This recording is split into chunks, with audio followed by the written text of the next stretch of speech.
Bonjour à tous les amis et bienvenue dans cette nouvelle vidéo de Vivre sainement. Aujourd'hui, on va parler de la capitulation de l'Iran qui arrive à très grands pas et je vais vous fournir toutes les preuves dans cette vidéo. Une chose est sûre, c'est qu'au niveau mondial, nous sommes clairement en train de vivre un moment historique. Comme vous l'aurez compris, ce n'est pas seulement une opération militaire contre l'Iran, nous assistons vraiment à l'étranglement méthodique de tout un régime qui pendant près de 50 ans a financé le terrorisme international pour le compte de l'Empire britannique. Derrière les porte-avions, le blocus et les sanctions se joue quelque chose d'encore plus profond. C'est la fin d'un système impérial qui a protégé et même financer toutes ces forces de déstabilisation. Et c'est l'émergence d'une nouvelle période de l'histoire beaucoup plus saine et profitable pour tous les peuples du monde entier. Et puisque le gouvernement iranien, la marionnette de l'État profond, voulait encore racketter encore plus le transport maritime qui passait par le détroit d'Ormuz, alors Donald Trump a décidé que ce seraient les États-Unis à leur tour qui allaient complètement bloquer le détroit d'Ormuz uniquement pour l'Iran, afin que le gouvernement iranien stoppe de manière ferme et définitive tout son commerce, son racket et capitule. Regardez. Depuis 2 jours, aucun navire n'est entré ni sorti de ces ports. Ils sont étranglés, ils ne peuvent rien acheter ni vendre, et Trump essaye d'apposer son nom sur leurs biens. Vous pouvez l'appeler le détroit d'Ormuz ou Ormuz le détroit. J'ai demandé lequel est mieux, ils ont répondu les deux conviennent. Mais vous pouvez l'appeler comme vous voulez, la seule chose que vous ne pouvez pas l'appeler, c'est le détroit de Trump, il n'aime pas cette idée. Que cela plaise ou non aux Iraniens, ce sont nos zones de destroyers lance-missiles sont stationnés juste au large de leur côte et ils n'ont rien fait pour y remédier. Pas un missile, pas une roquette, pas même un murmure de la part de la Mosquito Fleet. 10 pétroliers chargés de pétrole iranien ont tenté de s'échapper et nous les avons tous les 10 refoulés. Tout navire qui s'approche, voilà ce qui l'attend.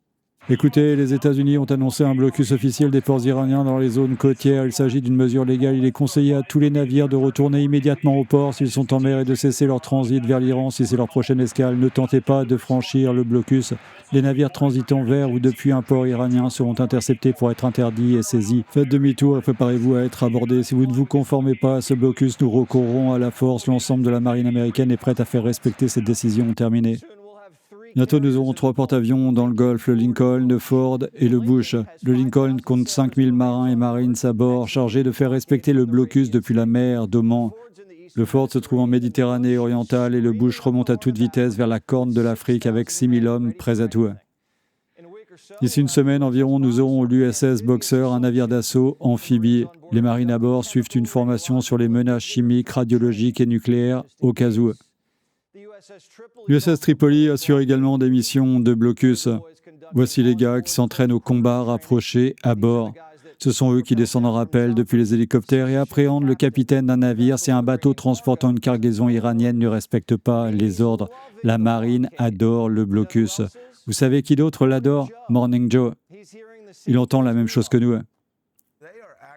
En fait, ils sont très positifs à propos du blocus.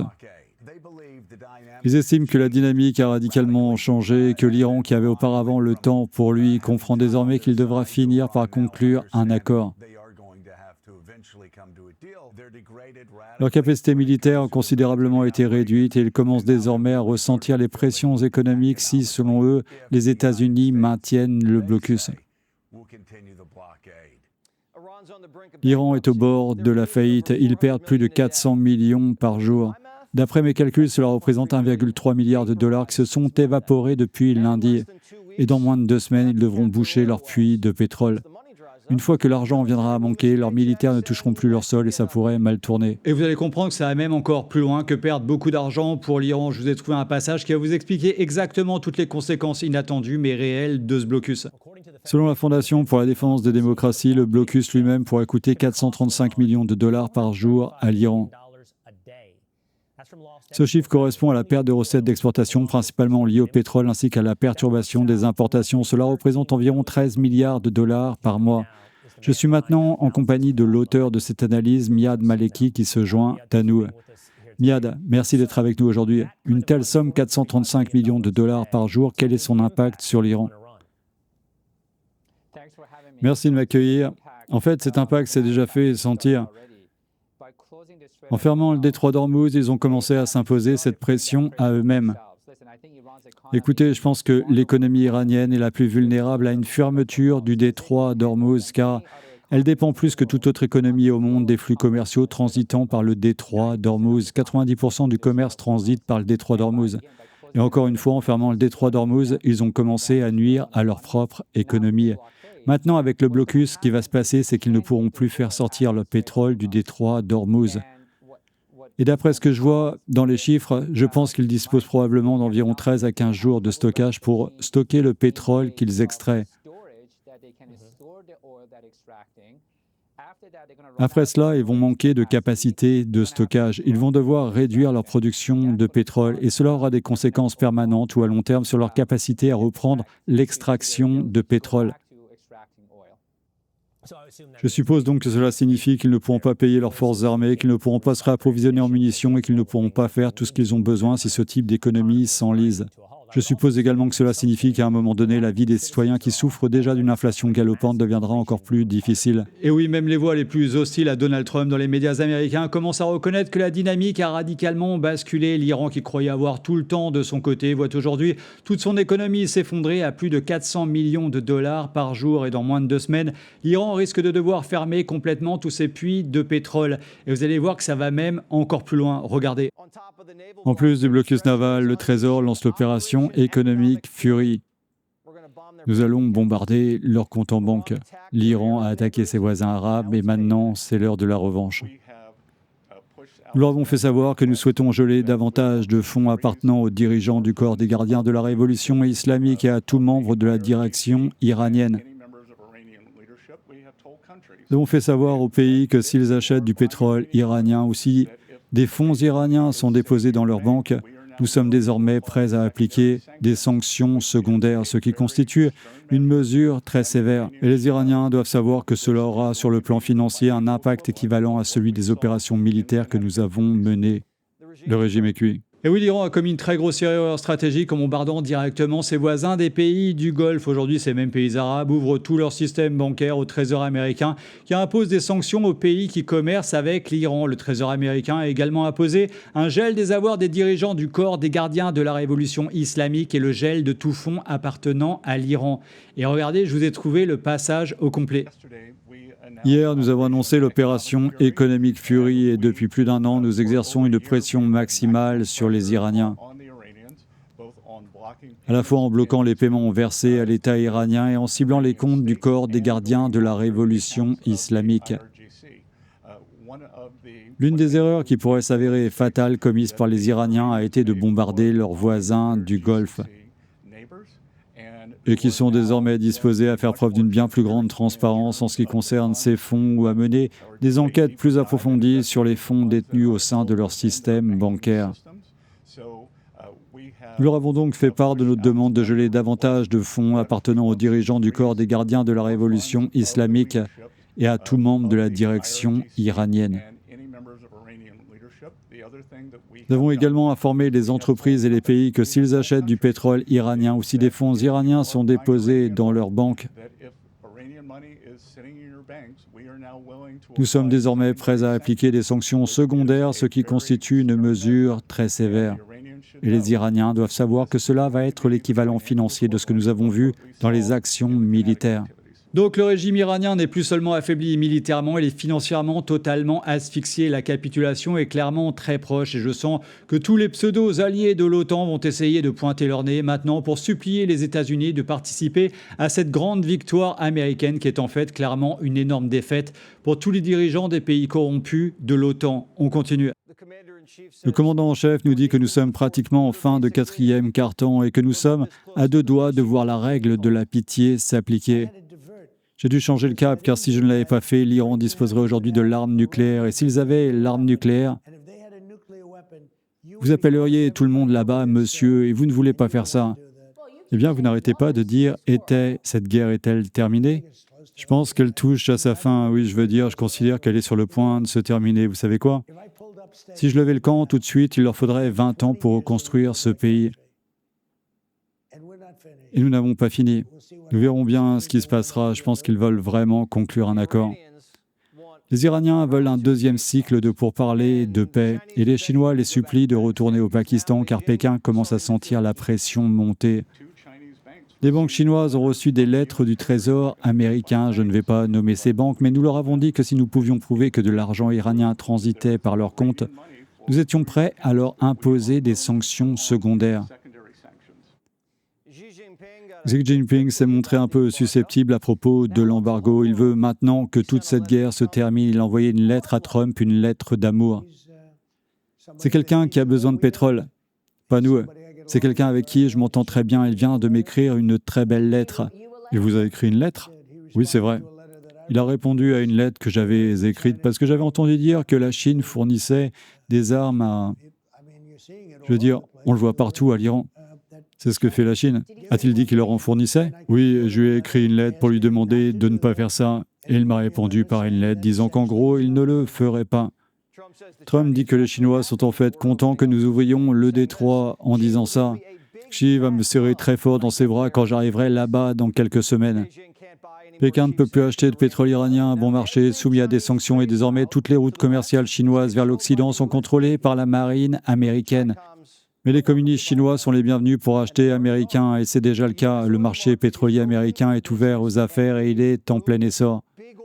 Les grandes compagnies pétrolières viennent d'enregistrer leurs plus gros bénéfices de l'histoire. Les États-Unis viennent d'atteindre un record historique cette semaine avec 5 millions de barils exportés par jour. Plus de 100 pétroliers font la queue au large du golfe du Mexique pour mettre la main sur notre précieux brut. Et il n'y a pas que le brut. Nous expédions tout, essence, kérosène, diesel, à des niveaux records.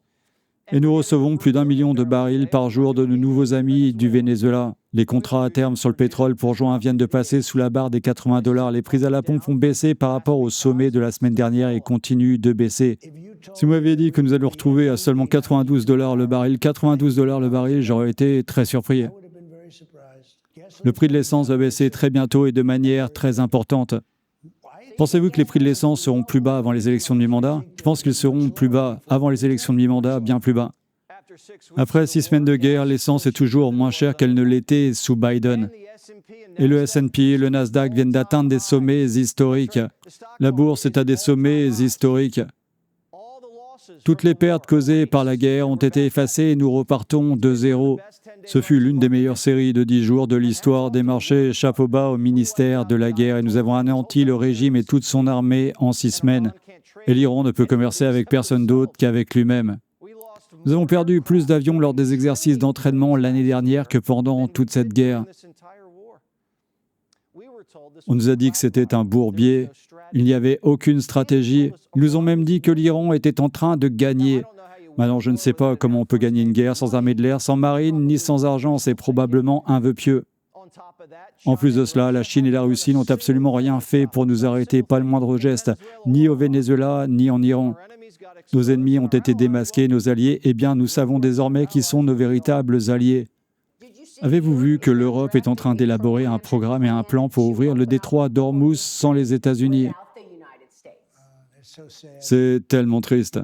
Nous le faisons en ce moment même, au fait, et il s'ouvre. Alors tout cela peut sembler brutal, mais c'est clairement un nouveau monde qui s'annonce, et pas seulement pour les États-Unis, c'est vraiment pour le monde entier. Donald Trump veut réellement pacifier le monde et virer tout le sommet de la pyramide pour que tous les peuples du monde entier se libèrent enfin. Je vous prépare une vidéo sur le sujet pour la semaine prochaine qui va clairement être explosive. Et je tiens à vous signaler d'avance que tout va très très bien dans ma vie et que je n'ai absolument aucune envie de suicide. Le message est passé et on continue avec les États-Unis et Marco Rubio qui ont également amené à la table des négociations du Moyen-Orient, Israël et le Liban dans l'espoir d'établir une paix durable au Moyen-Orient. Il ne s'agit pas seulement des dommages infligés à Israël, mais de ceux infligés au peuple libanais. Nous devons nous rappeler que le peuple libanais est victime du Hezbollah, le peuple libanais est victime de l'agression iranienne et cela doit cesser. Notre espoir ici, et je sais que ce sera un processus d'accord, toutes les complexités de cette affaire ne vont pas être résolues dans les 6 prochaines heures. Mais nous pouvons commencer à aller de l'avant et à créer le cadre dans lequel quelque chose pourra se produire, quelque chose de très positif, quelque chose de très durable afin que le peuple libanais puisse avoir l'avenir qu'il mérite et afin que le peuple israélien puisse vivre sans crainte d'être frappé par des attaques à la roquette menées par les mandataires terroristes de l'Iran. Tel est donc l'espoir qui nous anime aujourd'hui, c'est ce sur quoi nous commençons à travailler. Nous sommes accompagnés de personnes exceptionnelles qui seront évidemment en mesure de relayer ce message dans leurs capitales respectives. Il s'agit d'un processus, pas d'un événement ponctuel. Cela va au-delà d'une simple journée, cela prendra du temps, mais nous pensons que cela en vaut la peine et c'est un rassemblement historique sur lequel nous espérons pouvoir nous appuyer. Et notre espoir aujourd'hui est de pouvoir définir le cadre sur lequel une paix permanente et durable pourra se construire. afin que, comme je l'ai dit, le peuple d'Israël puisse vivre en paix, que le peuple libanais puisse vivre non seulement en paix, mais aussi dans la prospérité et la sécurité qu'il mérite. Alors certains diront oui, mais tout ça c'est messianique, c'est pour créer le grand Israël. Je réponds tout simplement non, c'est faux, en tout cas pour Donald Trump. Car Donald Trump n'a pas du tout prévu le grand Israël dans les accords d'Abraham et dans son conseil de paix. Il veut simplement pacifier une région qui devrait normalement être très riche et profitable depuis des années et qui est malheureusement en guerre permanente pour le profit de certaines pseudo-élites nauséabondes tout au sommet de leur pyramide. Et Donald Trump est en train de les faire tomber en ce moment. C'est l'heure d'un nouveau monde. Et on va tous y arriver, les amis. Voilà, cette vidéo est terminée pour aujourd'hui. Alors, sans aucune transition, je vais rouvrir une toute petite parenthèse. Si vous aimez mes vidéos, sachez que tout ce travail me prend énormément de temps et de recherche. Et YouTube ne me paye presque rien sur mon type de contenu. C'est donc grâce à vous, via Tipeee, que je peux continuer à creuser tous ces sujets sans absolument aucune censure de ma part. Et même 1 euro par mois, ça m'aide vraiment beaucoup. Ça me permet de payer le matériel, les logiciels et tout le temps nécessaire que je passe pour créer toutes ces vidéos. Merci à tous ceux qui me soutiennent déjà et vous êtes vraiment la raison pour laquelle cette chaîne peut rester totalement libre et indépendante. Voilà, cette vidéo se termine. Je vous aime très très fort les amis. Ensemble, on va tous y arriver. Si vous avez tous aimé cette vidéo, partagez-la sur tous vos réseaux sociaux. Cliquez sur j'aime, la cloche et s'abonner qui sont juste en dessous. Et à très bientôt pour une prochaine capsule sur Vivre Sainement.